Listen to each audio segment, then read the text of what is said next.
se podría decir, uno de los pilares de la vida, ya que nuestro genoma humano, es decir, nuestro componente principal del ser humano, se traduce básicamente de ADN, ARN a proteínas. Estas proteínas a ser partícipes de cualquier elemento, estructura, función, hormona, neurotransmisor, etcétera, para nuestro correcto funcionamiento bioquímico del ser humano. Pero ¿sabían que existen genes saltarines o los transposones que corresponden al 45% del genoma humano, los cuales no son estables, sino son altamente dinámicos? Es decir, que contravienen mucho al dogma central de la biología molecular como nosotros lo conocemos.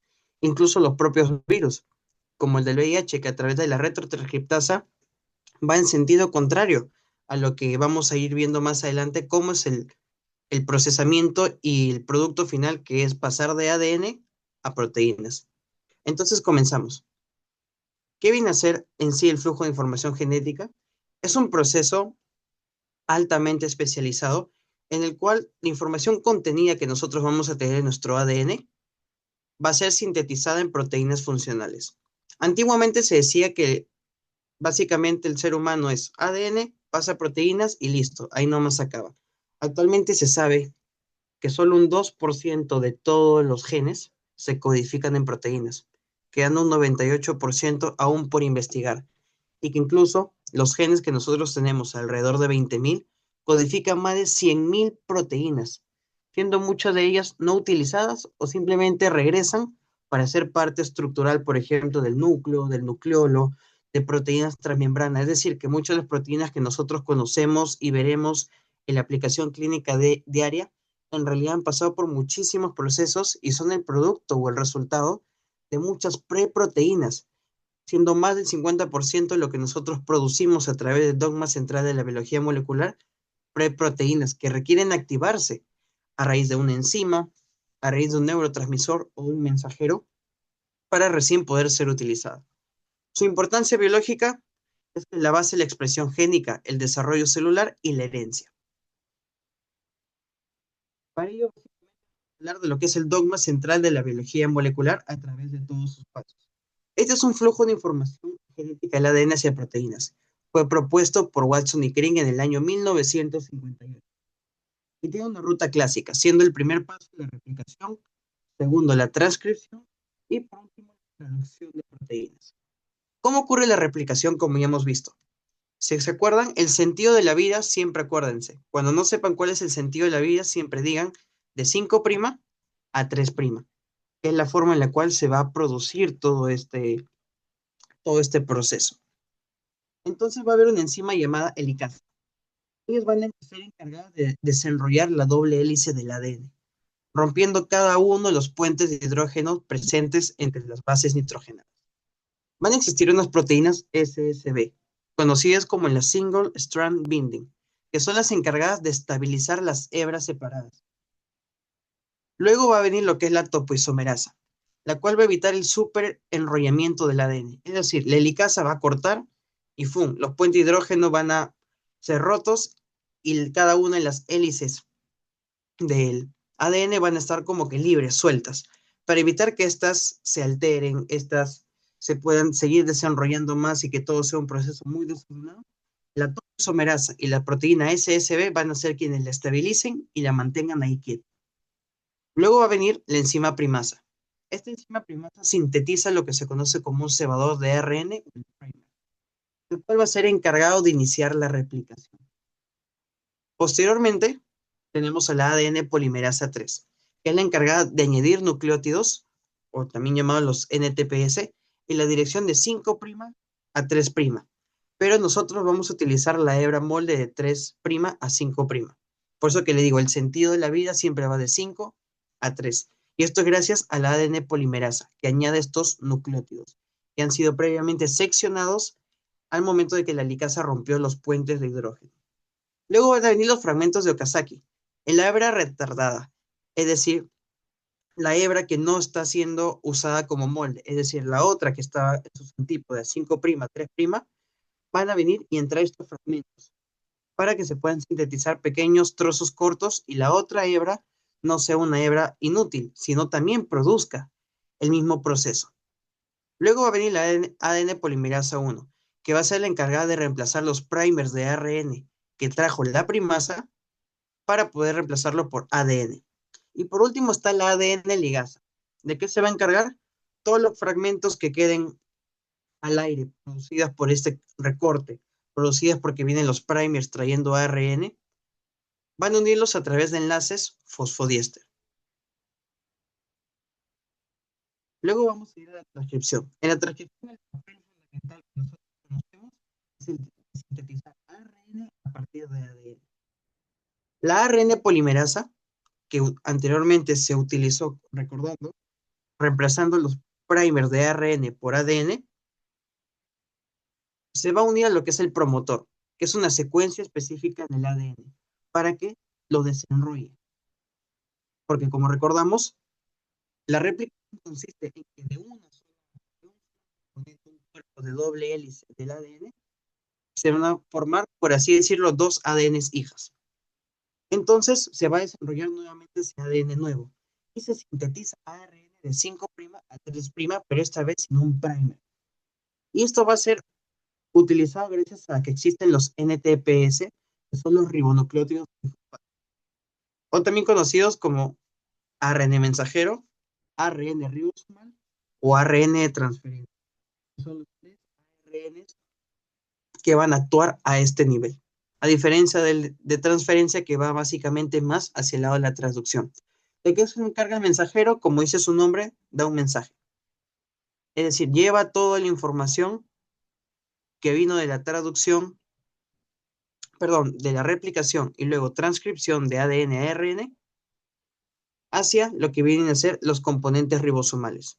Luego, el ARN ribosomal va a recibir este mensaje a través de glucoproteínas receptoras y estos vienen a ser parte del componente estructural de los ribosomas. Luego va a venir el ARN de transferencia, el cual va a transportar todos los aminoácidos formados durante la traducción para ser utilizados luego en péptidos, polipéptidos y posteriormente proteínas. Por último, tenemos la traducción. La traducción tiene tres fases. La primera es la de iniciación. Aquí ocurre que el ribosoma en sus unidades 40S, 60S en el caso de eucariotas, o en el caso de, por ejemplo, algunos procariotas tienen 30S, 50S, se va a ensamblar al codón de inicio, que es el codón AUG. El ARN de transferencia va a ser el iniciador. En este caso, el ADN, perdón, la, el aminoácido con el cual vamos a iniciar es metionina. Se va a unir al sitio P, que es un sitio específico en el cual se va a dar la traducción de las proteínas. Luego ocurre la elongación. Este ARN de transferencia que va a entrar, digamos, al componente ribosomal, va a tener aminoácidos que se van a unir a otro sitio dentro del ribosoma que se llama el sitio A, según el codón del ARN mensajero que le esté trayendo. Por ejemplo, aparte del AUG de inicio, vamos a ver más adelante en una tabla cuáles son los otros codones y qué nombres de aminoácidos tienen como equivalencia. Luego se van a formar enlaces peptídicos, que es el enlace que ocurre entre un aminoácido y otro aminoácido, catalizada por la peptidiltransferasa, que es un tipo de enzima ribosomal del ARN ribosomal del tamaño 28S, perdón, de la subunidad 28S. Luego va a ocurrir lo que es la translocación del ribosoma al siguiente codón. Y es aquí cuando ocurre la terminación. Va a haber un codón de parada. Acuérdense siempre como memotecnia los sonidos de un bebé. El bebé hace UA, el bebé hace guau, guau, como si llorara, o hace uaj, como cuando tiene asco, o hace uga. Acuérdense siempre esto como memotecnia, los sonidos que hace un bebé. Ua, uaj, uga. Y va a utilizar un factor de liberación, el cual va a hidrolizar la cadena polipeptídica y da como resultado los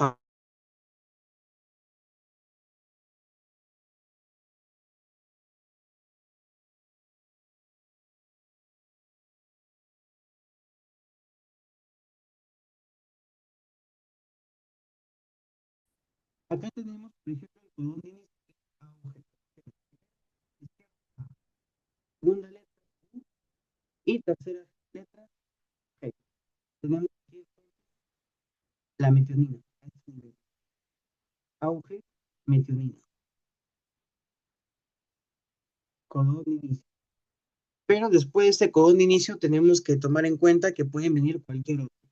Imagínense, por ejemplo, a la alanina, que es una de las primeras. Entonces, el siguiente codón que van a traer va a iniciar primero con G, luego con C, y por último, como tercera letra, puede terminar ya sea en U, en C, en A o en G, dando como resultado la alanina tiene cuatro tipos de codones: GCU, GCC, GCA y GCG. Cualquiera de estos tipos de codones unidos nos va a dar como resultado el aminoácido alanina. Otro, por ejemplo, llamado el glutamato. Vamos a ver el glutamato. ¿Dónde lo encontramos? El glutamato tenemos que estar por aquí, por ejemplo, debajo de las paraginas. El glutamato se forma bien con GA o con GAG. Entonces, una vez nosotros tenemos nuestra cadena inicial, tenemos, por ejemplo, de la alanina, AUG, perdón la letra. El siguiente que tenemos, por ejemplo, vamos a ver que es G, C, C, y se requiere siempre un codón de stop, que es el codón que te dice hasta acá nomás, interpreto la información, hasta acá nomás se forma este aminoácido. Y recordando, tenemos que es o bien UAA, UAG o UGA. Entonces luego viene, por ejemplo, el codón de stop U, G, A. Y finalmente tenemos formado este aminoácido sale y luego va a ser utilizado. Igualmente, muchas proteínas pueden tener miles de estos tipos. Por ejemplo, puede ser que esté después de la GCC, puede venir una CGA, CA, TCU, entre otros, hasta terminar su codón stop. Y eso es lo que nosotros le vamos a llamar el nombre de proteína.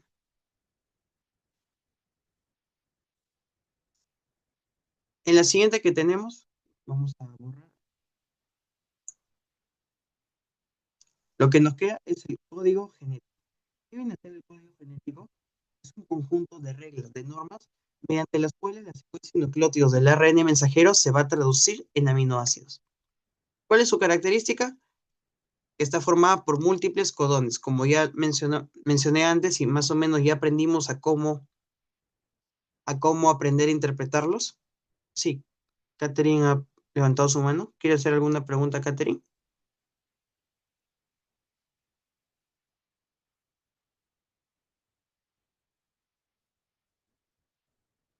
Creo que se debe ver. ¿Se me escucha Eh, entrecortado? Claudio, sí, en algunos momentos se te escuchaba como si estuvieras alejado del micrófono. Quizás si puedes acercar un poco el micrófono. Ya, a ver.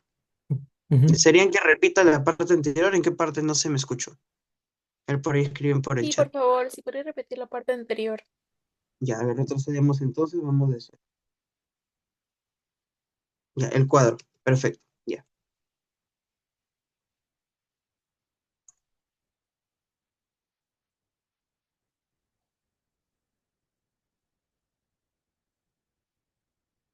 retrocedemos ya. Listo. Bueno, anteriormente, como ya estuvimos bien, retrocedemos mejor uno más para entender. Terminamos en la cual va a aparecer un codón. Tenemos que recordar que existe el codón de parada, ya sea UAG, UAG o UGA. Son, como le dije en la mnemotecnia, los sonidos que hace un bebé. Posteriormente a ello, vamos a ir a este cuadro.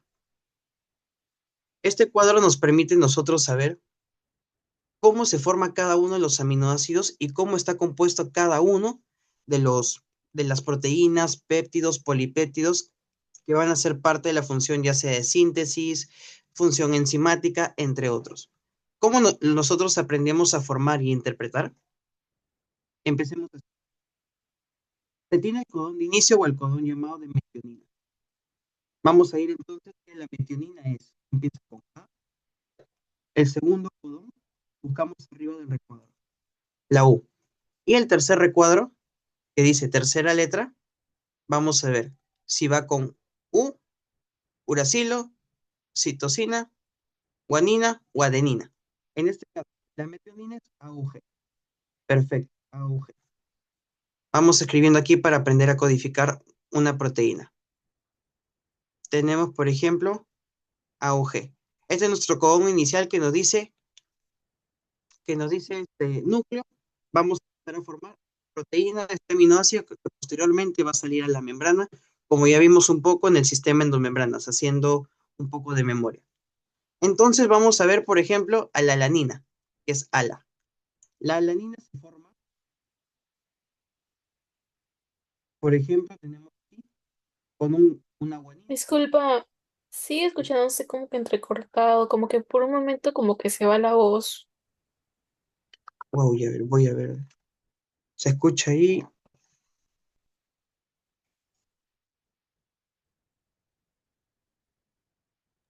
Claudio, si no, si puedes ingresar con otro dispositivo solo para el audio y con este presentas, sería creo mejor. Ya ver, voy a entrar al celular. Ujú.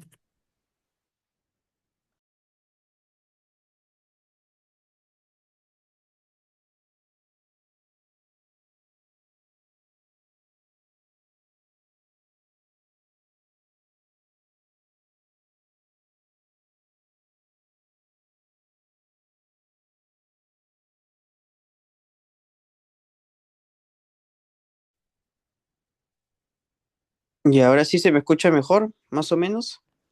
Sí, mejor. Sí, ahora sí, gracias. Ya, perfecto. Muy bien, entonces nos quedamos en la parte de que teníamos la metionina. Luego vamos a ir a la alanina, que viene a ser el siguiente aminoácido que va a formar parte de esta cadena peptídica. Entonces, la alanina nosotros la vamos a codificar así. Viene el codón, el triplete nos dice, su primera letra es la guanina. Ya, perfecto, tenemos anotada la G aquí. El segundo codón que viene es la C, la citosina. Le escribimos aquí, citosina. Y por último, tenemos ahora, nos vamos a la tercera letra. La tercera letra está compuesta por cualquiera de los cuatro nucleótidos que vemos aquí, uracilo, citosina, adenina, guanina, y cualquiera de los cuatro nos va a codificar alanina. Por ejemplo, yo quiero utilizar GCC. Entonces vamos a hacer guanina, citosina, citosina. Perfecto, ya tenemos hasta aquí lo que vendría a ser la alanina.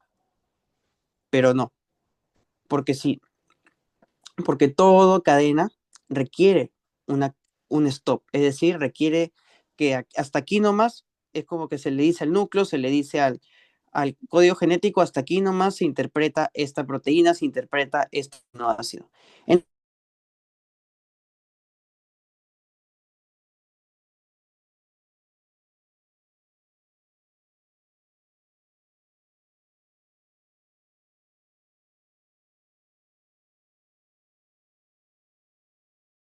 resultado formamos la alanina.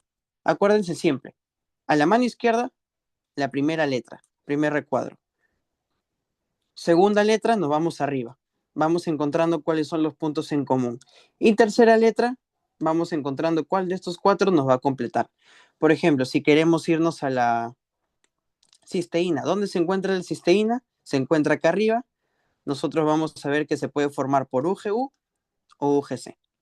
Y lo mismo, si nosotros queremos formar una proteína larga, ¿qué vamos a hacer? Después de la alanina puede venir, por ejemplo, otra. Veamos, por ejemplo, la arginina. Viene la CGA. CGA a este nivel. ¿Ven aquí, chicos? Si me siguen, aquí está la CGA, formada por citosina, guanina y adenina. Y después esto pueden venir 1, 2, 3, 4, 5, 20, 30 aminoácidos.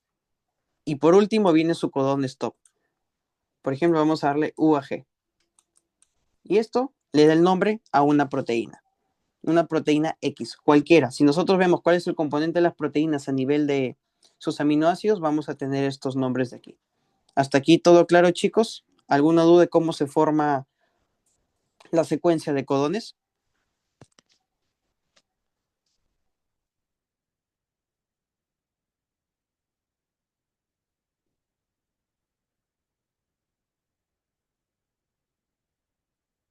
Sí, Irene. Y quería saber si al elegir el codón de stop hay alguna regla o se elijo cualquiera al azar, o de qué depende exactamente. Depende en este caso cuál es el nucleótido que viene. O sea, no es que haya algo así como que parametrado. Por ejemplo, como te decía, la arginina puede ser formada por 4 diferentes tipos. O sea, va a depender de cuál es el producto que se haya formado al momento de la replicación, cuál es la base nitrogenada que está utilizando este proceso. No importa tanto como se diría el medio, importa el final, o sea, el producto que tú estás sacando. Existen muchas proteínas que pueden tener similar, similar composición, pero basta que haya cambiado una base nitrogenada, basta que haya cambiado uno de los aminoácidos y su función es completamente diferente. Ok, gracias. ¿Listo, chicos? Ahora sí, borramos esto y vamos al siguiente tema, que es el código genético. El código genético es algo que fue descubierto no hace mucho, hasta hace poco en el siglo XX, a finales, que tiene como la definición de ser un conjunto de normas y reglas mediante los cuales la secuencia de nucleótidos del ARN mensajero se va a traducir en aminoácidos. Como ya aprendimos a cómo se forma la cadena de nucleótidos y cómo posteriormente el nombre final de la proteína y su función es lo principal que nosotros debemos saber, vamos a ver que tiene unas características. El código genético tiene un triplete o codón, que por ejemplo lo vemos acá a la mano derecha, el GCU, ACG, GAG, etcétera, etcétera, etcétera.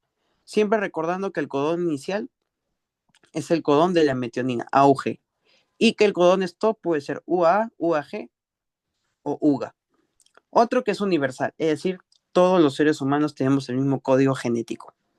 Puede ser degenerado, es decir, que hay más de un codón por aminoácido, justo como veíamos en la pregunta anterior. Muchos codones pueden significar un mismo aminoácido. La diferencia no es significativa, porque tiene que cumplir la misma función, pero la suma de diferentes aminoácidos sí, sí tiene que ver en la función principal de las proteínas. Y también no interesa el código, el codón stop, porque lo importante es que dé el mensaje final, que es decir, hasta acá nomás se forma mi proteína, mi aminoácido. Entonces, siguiente vamos a ver otro tema muy importante que está también relacionado con enfermedades neurodegenerativas. En este caso vamos a hablar de lo que es el splicing proteico. ¿Qué es el splicing?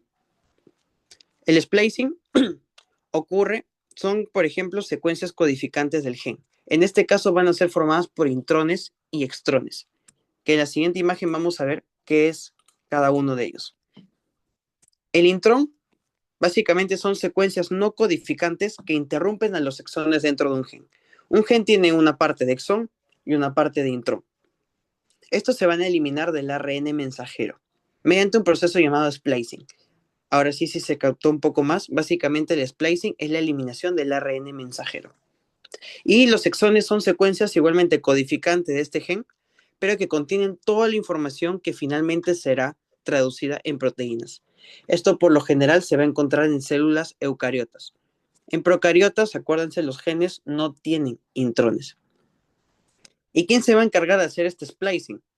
Que es una reacción intramolecular que elimina, como ya mencioné, un segmento interno llamado inteína que pertenece al intrón, como su mismo nombre lo dice, o las partes externas que son llamadas exteínas que pertenecen, como su mismo nombre lo dice, al extrón, así como la porción N-terminal y la C-terminal, los cuales se unen para formar proteínas funcionales per se.